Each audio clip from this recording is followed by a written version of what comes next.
Umingon sila na ilang ipapahawa ang mga bata. And yet, Jesus barred them of not putting them away, but Jesus makes this opportunity to teach the disciples of something that is important to merit our eternal home.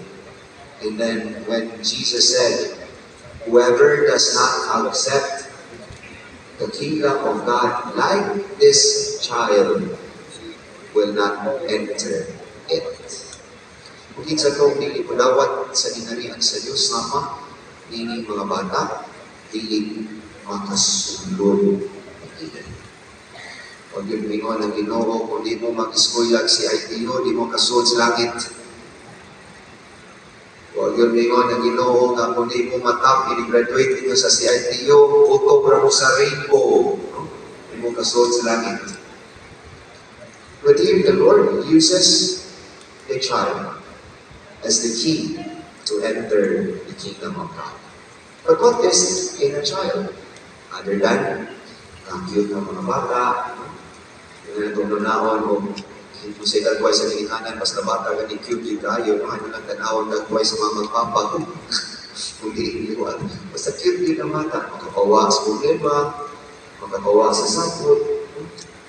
Kaya bata, mo ang inilang nature. The kind of being amiable and amicable in which we are drawn into the child. We are drawn into the warmness of the child. And then what is in the child? Other than siguro na mga bata nakiat, na mahulot na lang ang kasaba sa mga papa, daigit pa ito ang bata. Mahulot na lang ang daghan na mahimangno, daigit pa ito ang bata.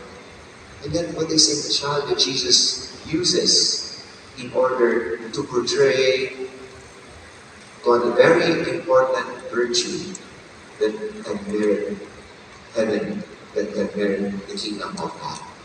It is in the child that we sense its natural dependence to others.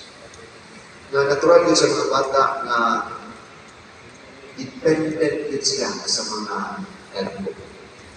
Jadi yun, kung dili gani dependent yung bata, magduda kay bata ba ni, o tiyanak pa ka ni, no? But it is always the nature of a child to be limited and to be dependent on others.